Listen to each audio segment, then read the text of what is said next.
Hello guys, आज जो हम क्वेश्चन सॉल्व करेंगे उसका नाम है जीनिया एंड रिंग कोड, जो कि कोड फोर्सेस क्वेश्चन नंबर है 339B। ठीक है, मैं इस क्वेश्चन की लिंक जो आपको डिस्क्रिप्शन में दे दूँगी। एंड मैं ये सारे question A to OJ ladder से सॉल्व करती हूँ, उसकी लिंक भी मैं आपको डिस्क्रिप्शन में दे दूँगी, आप उसको सॉल्व कर सकते हैं। एंड तो इस क्वेश्चन में क्या है, मैं आपको क्वेश्चन समझा देती हूँ एक बार। इस क्वेश्चन में ऐसा बोला गया है कि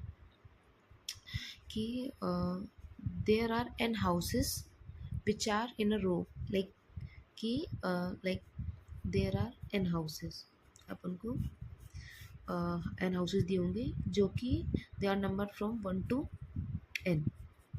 ठीक है, एन हाउसेस एक रो में है जो कि जिनकी नंबरिंग 1 से n है, मतलब बेसिकली नेम्स टाइप समझ सकते हो। And they are numbered 1 through n in the clockwise order, like if n is given as 4, then it's like ki 1 2 3 4, these will be the houses. And the numbering is clockwise, that means it's like uh, it's starting from 1 to n. Yeah, this is the meaning. And it is given in the question that the ring road traffic is one way, like we can go from 1 to 4। तो इसमें clockwise का ये sense है basically. And we have given in the question that the traffic is one way and also is clockwise, इसका ये sense है basically. मतलब कि आप ऐसे ही जा सकते हो, 1 से 2 पे जा सकते हो, 2 से 3 पे जा सकते हो, 3 से 4 पे जा सकते हो, 1 से 4 पे जा सकते हो, बट आप 4 से 3 पे नहीं आ सकते हो, लाइक आप बैकवर्ड नहीं आ सकते हो। आपको बेसिकली क्लॉकवाइज का मतलब ये है कि आपको 4 से 1 में ही जाना पड़ेगा, यानी कि एंड से 1 में जाना पड़ेगा। बेसिकली क्लॉकवाइज ऐसा कहने का मतलब है कि आप आगे फॉरवर्ड तो जा सकते हो, लेकिन बैकवर्ड आप ऐसे नहीं आ सकते हो, आपको डायरेक्टली फिर 1 पे आना पड़ेगा, फिर 1 से जाना पड़ेगा। समझ रहे हो आप? जैसे कि आप मान लो करंटली 4th नंबर वाले हाउस पे हो और आपको 3rd पे जाना है, तो आपको क्या करना पड़ेगा, पहले आपको 1 पे आना पड़ेगा, then you can start from 1 and go to 3rd वाला हाउस। तो बेसिकली ये मतलब है कि 1 वे एंड क्लॉकवाइज है। ठीक है, ये कंडीशन आपको याद रखनी चाहिए, बहुत ज़रूरी है क्वेश्चन को सॉल्व करने के लिए, कि बेसिकली अपन 1 वे ही जा सकते हैं। एंड अगर अपन लास्ट में हैं और अपन को उसके पहले कहीं जाना है तो आपको 1 से स्टार्ट करना पड़ेगा अगेन। ठीक है, नाउ अब अपन इसमें क्या बोला गया है अपन को, कि क्वेश्चन में ये दिया गया है कि वी लाइक उसको एम थिंग्स गिवन है, एम थिंग्स गिवन है जो उसको करनी है। एंड आई थिंग्स जो है, जो आई नंबर की थिंग है, वो उसको आई नंबर का जो बेसिकली वर्क है या आई नंबर का टास्क है, आप सोच सकते हो, वो उसको आयत हाउस में ही कंप्लीट करना पड़ेगा। लाइक अगर अपन को एक एरे दिया होगा एम साइज़ का, एम भी अपन को दिया होगा, जिस पे टास्क जो कि टास्क है कि ये फर्स्ट टास्क है, ये सेकंड टास्क है, ये थर्ड टास्क है, और यहाँ पे हाउस नंबर दिया होगा आपको कि ये जो फर्स्ट टास्क है ये 3rd नंबर के हाउस में ही होना चाहिए, जो सेकंड टास्क है वो 4th नंबर के हाउस में होना चाहिए, जो थर्ड टास्क है वो 1st नंबर के हाउस में ही होना चाहिए। बेसिकली आपको ऐसे एरे दिया होगा, समझ आया आपको, कि एक एरे दिया होगा जिसमें हाउस नंबर दिए होंगे, और जो आयत टास्क है वो आयत नंबर के हाउस में ही कंप्लीट होना चाहिए। और जो आयत, अगर आप आयत टास्क कर रहे हो तो उसके पहले के जो है टास्क वो ऑलरेडी कंप्लीट हो जाने चाहिए। बेसिकली आप ऐसे नहीं कर सकते कि आप अभी करंटली 4th हाउस पे हो और आपका फर्स्ट वाला टास्क कंप्लीट नहीं हुआ, लेकिन आप सोचो कि सेकंड वाला टास्क तो 4th हाउस में करना, तो पहले सेकंड वाला टास्क कर लेते हैं। नहीं, आपको पहले पहला जो फर्स्ट टास्क है वो 3rd वाले हाउस पे जाकर कंप्लीट करना पड़ेगा, देन आप 4 पे आ सकते हो एंड सेकंड टास्क कंप्लीट कर सकते हो। ठीक है, समझ आया ना? मतलब कि आपको ऐसे प्रोसीड करना है कि पहले जो पहले के टास्क कंप्लीट हो जाएंगे तभी आप नेक्स्ट टास्क कर सकते हो। तो आपको क्वेश्चन समझ आ गया है? इसमें जो रेंज दी गई है इनकी, वो 10⁵ लेस देन दी गई है, और एम की भी जो है लेस देन इक्वल टू 10⁵ दी गई है। और इसमें आपको बेसिकली इनपुट में क्या, इसका इनपुट का क्या है कि आपको फर्स्ट लाइन पे n दिया होगा, m दिया होगा, एंड सेकेंड लाइन पे आपको m साइज़ का एक एरे दिया होगा, जिस पे बेसिकली होगा कि आज टास्क के लिए आपको किस हाउस पे होना चाहिए। ठीक है, अब अपन इस क्वेश्चन को कैसे सॉल्व कर सकते हैं, इसमें जो स्ट्रेट फॉरवर्ड मेरे दिमाग में आंसर आ रहा है वो ऐसा है कि देखिए, आप स्टार्टिंग पे जो है we will win the first house, हम फर्स्ट वाले हाउस पे होंगे। अब अपन को क्या चेक करना है कि अपन को देखना पड़ेगा कि फर्स्ट जो टास्क है वो कौन से हाउस पे है, तो अपन को वहाँ पे जाना पड़ेगा। एक एग्जांपल ले लेते हैं, जो फर्स्ट इस पे एग्जांपल दिया है, n जो दिया गया है वो 4 दिया गया है, टास्क अपन को जितने करने हैं वो 3 दिए गए हैं, और जो अपन को एरे दिया गया है वो 3 2 3 दिया गया है। ठीक है, अपन क्या कर सकते हैं, इस क्वेश्चन को ड्राई रन करके देखते हैं कि फर्स्ट अपन क्या होंगे, फर्स्ट वाले हाउस पे होंगे, लेकिन जो अपना फर्स्ट टास्क है वो थर्ड हाउस पे, तो अपन को क्या करना पड़ेगा, अपन को सेकंड में जाना पड़ेगा, फिर थर्ड में जाना पड़ेगा, फिर ये थर्ड में टास्क हो जाएगा। अब ये अपना फर्स्ट टास्क तो कंप्लीट हो गया, अब अपन को सेकंड टास्क करना है। सेकंड टास्क कौन से, सेकंड हाउस पे, लेकिन अपन करंटली कौन से हाउस पे, थर्ड हाउस पे, तो अपन पीछे तो जा नहीं सकते, तो अपन को अब क्या करना पड़ेगा कि पहले अपन को फोर्थ हाउस में जाना पड़ेगा, देन फोर्थ हाउस के बाद अपन फर्स्ट हाउस में आएंगे, देन फिर सेकेंड हाउस में जाएंगे, फिर सेकेंड हाउस में जाके अपन टास्क कंप्लीट कर देंगे। अपन के उसके बाद फिर से थर्ड टास्क पे, तभी अपन थर्ड हाउस पे, तो अपन क्या कर सकते हैं कि सेकंड हाउस पे, तो इस पर तो डायरेक्टली जा ही सकते हैं, तो अपन इसमें जाएंगे, थर्ड हाउस पे जाएंगे और ये टास्क कंप्लीट हो जाएगा। तो ऐसे अपना जो है टास्क सारे कंप्लीट हो जाएंगे। बेसिकली क्वेश्चन में क्या बताना है, मैंने भूल गई कि आउटपुट में क्या देना है अपन को। क्वेश्चन में क्या पूछा गया है कि एक हाउस से दूसरे हाउस जाने में अपन को 1 यूनिट टाइम लग रहा है, तो बेसिकली अपन को ये बताना है कि सारे टास्क कंप्लीट करने पे अपन को कितना यूनिट ऑफ टाइम लगेगा। जैसे कि अभी इसी में अपन एक बार फिर से मैं दिखा देती हूँ। अपन फर्स्ट हाउस पे थे, अपन को फर्स्ट टास्क कहाँ करना है, थर्ड हाउस पे जाना, तो अपन को सेकेंड हाउस में जाना पड़ेगा, थर्ड हाउस में जाना पड़ेगा। तो कितना यूनिट टास्क टाइम लगा, अभी 2 लगा पहले टास्क को कंप्लीट करने में। ठीक है, अब अपन को ये वाला टास्क कंप्लीट हो गया, अपन को सेकेंड हाउस पे जाना, तो सेकेंड हाउस में जाने के लिए अपन को क्या करना पड़ेगा, फोर्थ हाउस में जाना पड़ेगा, यानी कि +1 करना पड़ेगा 1 यूनिट टाइम। फिर अपन को फर्स्ट हाउस में आना पड़ेगा, +1, फिर अपन सेकेंड हाउस में जाएंगे, यानी कि तो +3, 2 + 3, तो 5 यूनिट ऑफ टाइम हो गया। तो ये सेकेंड टास्क भी कंप्लीट हो गया। अपन को थर्ड हाउस पे जाना है, तो 1 यूनिट ऑफ टाइम और लगेगा। तो बेसिकली अपन को टोटल टाइम कितना लगेगा इन सारे टास्क को कंप्लीट करने के लिए, 6 यूनिट ऑफ टाइम लगेगा। तो अपन क्या रिटर्न करेंगे, 6 यूनिट रिटर्न करेंगे। ठीक है अपन, तो बेसिकली आपको क्वेश्चन समझ आ गया होगा, और मैंने इस एग्जाम्पल से आपको समझा भी दिया है कि क्या करना है, तो आपको समझ आ गया होगा। तो अब बेसिकली इसका कोड कैसे लिख सकते हैं, इसका लॉजिक क्या है, अपन क्या करेंगे, स्टार्टिंग में क्या करेंगे, अपन एक तो इंट टाइम बना देंगे, जिस पे अपन टाइम ऐड करेंगे। स्टार्टिंग में ये टाइम 0 होगा, और बेसिकली अपन एक पॉइंटर बना सकते हैं जिसको अपन मूव करेंगे कि अभी ये करंट कौन से हाउस पे है, तो अपन इंट हाउस करके बना दे सकते हैं। करंटली अपन स्टार्टिंग में तो फर्स्ट नंबर वाले हाउस पे ही होंगे। ठीक है, अब अपन क्या करेंगे कि सबसे पहले अपन जो है, अगर जो हाउस नंबर अपना करंट हाउस है वो, और जहाँ पे अपन को जाना है वो इससे बड़ा है, तो अपन क्या कर सकते हैं, डायरेक्टली अपन को कितना टाइम लगेगा, अगर अपन फर्स्ट पे हैं और अपन को थर्ड पे जाना है, तो डायरेक्टली अगर अपन 3 - 1 करें, 2 यूनिट ऑफ टाइम लगेगा, है ना। सेकंड पे जाएंगे, थर्ड पे जाएंगे, 2 यूनिट टाइम लगेगा। तो अगर अपन ऐसे चेक कर सकते हैं कि फर्स्ट स्टार्टिंग में तो हमेशा इससे बड़ा ही अपन को दिया होगा, या तो यही दिया होगा, 1 पे ही करना है अपन को टास्क, तो अपन को 0 यूनिट ऑफ टाइम लगेगा, या तो इससे बड़ा हुआ होगा। तो स्टार्टिंग में तो अपन क्या कर सकते हैं, सबसे फर्स्ट जो पहले वाले टास्क के लिए अपन क्या कर सकते हैं, अपन direct array of 0 minus house कर सकते हैं, और इसको टाइम में असाइन कर सकते हैं। ठीक है, तो अपन को स्टार्टिंग में इतना, फर्स्ट टास्क के लिए इतना टाइम लग गया, और अब अपन किस हाउस नंबर पे पहुंच गए हैं, अपन एरे ऑफ 0 वाले हाउस पे पहुंच गए हैं। ठीक है, इतना आपको समझ आया। अब अपन for int I is equal to 1 से स्टार्ट करते हैं, क्योंकि अपन 0 वाला टास्क तो करवा चुके हैं, m i++।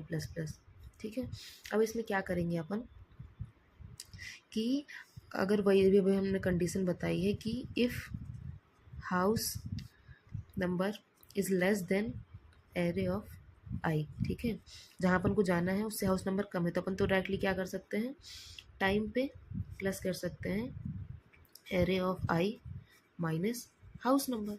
ठीक है, और ये इसमें ऐड कर सकते हैं एल्स। लेकिन अगर ऐसा नहीं है तो अपन को क्या करना पड़ेगा, अगर हाउस नंबर, इस पर अपन इक्वल टू भी कर सकते हैं, house number less than equal to होगा तो भी इतना ही होगा। लेकिन अगर हाउस नंबर जो है वो जहाँ पे अपन को जाना है, अभी करंट हाउस नंबर, जैसे कि अपन करंट हाउस पे थे 3 पे थे, लेकिन अपन को जाना किस पे है, 2 पे जाना है, तो अपन को क्या करना पड़ेगा, अपन को पहले एंड तक जाना पड़ेगा, लास्ट हाउस तक जाना पड़ेगा। तो लास्ट हाउस तक जाने के लिए कितना टाइम लगेगा, लास्ट हाउस कितना होगा, एन माइनस सॉरी एन होगा, लास्ट हाउस जो होगा वो एन होगा, और अपन करंट हाउस पे हैं, यहाँ पे जीरो इंडेक्सिंग चल रही है, नहीं हाउस नंबर तो 1 से ही चल रहे हैं। तो हाँ बेसिकली अपन क्या करेंगे, एरे ऑफ जो लास्ट वाला होगा m-1, जो लास्ट एलिमेंट होगा उसमें से हाउस नंबर माइनस करेंगे, ठीक है। तो अपन को लास्ट तक जाने के लिए इतना टाइम लगा, ठीक है। और उसके बाद अपन 4 तक पहुँच गए, फिर अपन को सॉरी 4 तक पहुँच गए, उसके बाद क्या होगा, हाँ अपन 3rd पे थे, अपन ने 1 यूनिट ऑफ टाइम लगाया, लास्ट वाले में पहुंच गए, फिर उसके बाद क्या होगा, 1 पे जाना है अपन को, ठीक है। एक यहाँ पे यूनिट प्लस होगा, उसके बाद अपन को जहाँ पे जाना है फिर तो डायरेक्ट हो गया। अब अपन करंटली किस हाउस पे आ गए, 1 पे आ गए, अब अपन को 2nd पे जाना है, तो फिर तो अपन डायरेक्टली अपन ऐसे यही वाली चीज़ कर सकते हैं कि एक बार 1 पे जाने के बाद अपन ये वाली चीज़ कर सकते हैं कि जिस पे अपन को जाना है उसमें से अपन 1 वाला माइनस कर देंगे, तो उतना नंबर ऑफ टाइम लगेगा, ठीक है। अगर आपको समझ आया तो मेरे को, नहीं समझ आया तो मैं फिर से बताती हूँ। क्या करेंगे, पहले तो अपन को लास्ट वाले हाउस पे जाना है, ठीक है। तो अपन क्या करेंगे, time plus is equal to, अपन क्या करेंगे, लास्ट वाले हाउस पे जाना है अपन को, तो एरे ऑफ m-1, लास्ट वाला हाउस कितना होगा, m साइज है इसकी तो m-1 होगा, माइनस नहीं सॉरी मैं गलत कर रही हूँ, यहाँ पे गलत कर रही हूँ, लास्ट हाउस नंबर, ये तो एरे जो है वो तो टास्क उस नंबर का टास्क कौन से हाउस में होना चाहिए वो है, लास्ट हाउस क्या होगा, लास्ट हाउस एन होगा ना, तो अपन एन से माइनस करेंगे, ठीक है, समझ आया आपको। उसके बाद अपन क्या करेंगे, time plus is equal to, एक तो 1 करेंगे क्योंकि अपन को लास्ट वाले हाउस पे पहुंचे, उसके बाद 1 पे आने में भी तो 1 यूनिट ऑफ टाइम लगेगा, तो उसको ऐड कर देते हैं। और फिर एट द एंड अपन क्या करेंगे, time plus 1 is equal to क्या करेंगे, अब तो अपन 1 वाले हाउस पे आ गए, तो अपन डायरेक्टली अब क्या कर सकते हैं, एरे ऑफ आई, अब जो जिस करंट के लिए निकालना है उसमें से अपन 1 माइनस कर सकते हैं, है ना, ठीक है। तो अपन उस वाले हाउस पे पहुंच गए, जैसे कि अपन को 3rd से, मैं आपको समझाती हूँ, जैसे कि अपन को 1 2 3 4, ठीक है ये था। तो अपन को 3rd से अगर 2nd पे जाना है तो अपन क्या करेंगे, पहले तो अपना जो करंट हाउस नंबर है वो क्या है, 3rd है, ठीक है। तो अपन क्या करेंगे, एन की वैल्यू यहाँ पे क्या है 4 है, तो अपन पहले क्या करेंगे, टाइम पे क्या ऐड करेंगे, प्लस इज इक्वल टू, अपन ने अभी पीछे क्या लिखा था, तो देखो कोड क्या लिखा था अपन ने कि एन माइनस हाउस करेंगे पहले तो एन कितनी है 4 है, हाउस कितना है 3 है, तो टाइम ऐड हो गया 1, उसके बाद टाइम पे एक और प्लस करेंगे, अपन 3rd से 4th पे तो पहुंच गए, लेकिन 4th से 1 आने पे भी तो टाइम लगेगा ना हमको, प्लस इज इक्वल टू 1 कर दिया, ठीक है। और फिर क्या करेंगे, टाइम पे 1 से अब अपन को 2nd पे जाना है, तो अपन क्या करेंगे कि जहाँ पे अपन को जाना है वो -1, ठीक है, 1 वाला हाउस नंबर, तो 2 से 1 में तो 1 वाला टाइम लगेगा, ठीक है। तो अपन को कितना टाइम लगा, यहाँ से 1 यूनिट टाइम लगा, 1 आ गया, फिर 1 आ गया, फिर यहाँ पे 1 आ जाएगा, तो 3 यूनिट ऑफ टाइम लगा, ठीक है। ये है इस कोड का मतलब, इस क्वेश्चन का मतलब। And at the and in दोनों ही कंडीशन के बाद अपन क्या करेंगे, जब अपन ने टाइम ऐड कर लिया, अपन उस वाले हाउस पे पहुँच गए हैं, तो अपन क्या करेंगे, एट द एंड अपन उस हाउस नंबर पे अपन कौन से करंट हाउस पे पहुंच गए हैं, एरे ऑफ आई पे पहुंच गए हैं, है ना।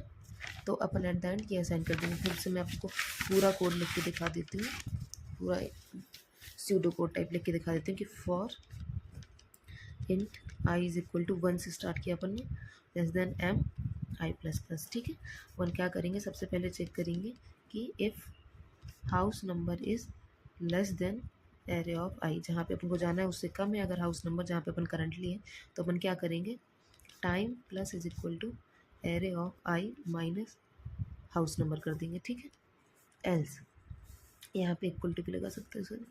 एल्स अपन क्या करेंगे, time plus is equal to, पहले अपन एंड में जाएंगे, एन माइनस हाउस कर देंगे, एंड टाइम पे फिर एक यूनिट प्लस करेंगे फर्स्ट में आने के लिए, देन अपन क्या करेंगे इक्वल टू